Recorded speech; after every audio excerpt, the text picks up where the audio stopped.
সারাদিনে তো বৃষ্টি পড়তে আছে, এখন যদি এক কাপ চা না খাওয়া হলে তো জমেই না ব্যাপারটা এই বৃষ্টির ভিতরে। এর জন্য আমি এখন এক কাপ চা নিয়ে বসে পড়ছি আমার দরজার সামনে, আর ভাবতে আছি এখন কি করা যায়। এতদিন দিলাম না কন্টেন্ট, আর এখন যদি কন্টেন্ট রেগুলার না দিই চ্যানেলের অবস্থা এককালে খারাপ। তাই আমি চিন্তা করতেছি রেগুলার আমি কন্টেন্ট দেবো। এই বৃষ্টির মধ্যে আমার বন্ধু আবার কোথায় দাঁড়িয়ে উঠে উঠলো, বন্ধু তাড়াতাড়ি যাই তোর বোর কোলের ভিতরে ঢোক, বৃষ্টির ভিতর থাইস না জড়াইবে। পরীক্ষার পর আমার অবস্থা এরকমই যাইতে আছে, খাই লই আর ঘুমাই, আর কোনো কাজ নাই। ভাবছিলাম যে পরীক্ষার পর কন্টেন্ট দেবো রেগুলার, কিন্তু হ্যাঁ দিতে আসি না। ইনশাল্লাহ এই ভিডিওটা যেদিন পাবলিক হইবে এর পরের দিন থেকে আমি রেগুলার ভিডিও আপলোড দেওয়ার চেষ্টা করবো। এরপর আমার একটা বন্ধু ডাকতেছে, ডাককে লই যাইতেছে এক জায়গায় ঘোরার জন্য। আর আমি দেখতেছি আমার দাড়ি টেরি ঠিকভাবে উঠতে আছে নাকি, এই বছর কি উঠবে নাকি, দু এক বছরের ভিতরে উঠবে না। যা দেখতেছি এবছর মনে হয় না যে উঠবে।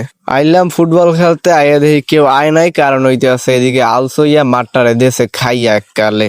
এর জন্য আমার সব বন্ধু বান্ধব আড়া দিয়ে দিছে, আর লগে আমিও আড়া দিয়ে দিছি। আর ভিডিওটা কেমন লাগলো ফটাফট কমেন্ট করে জানাও।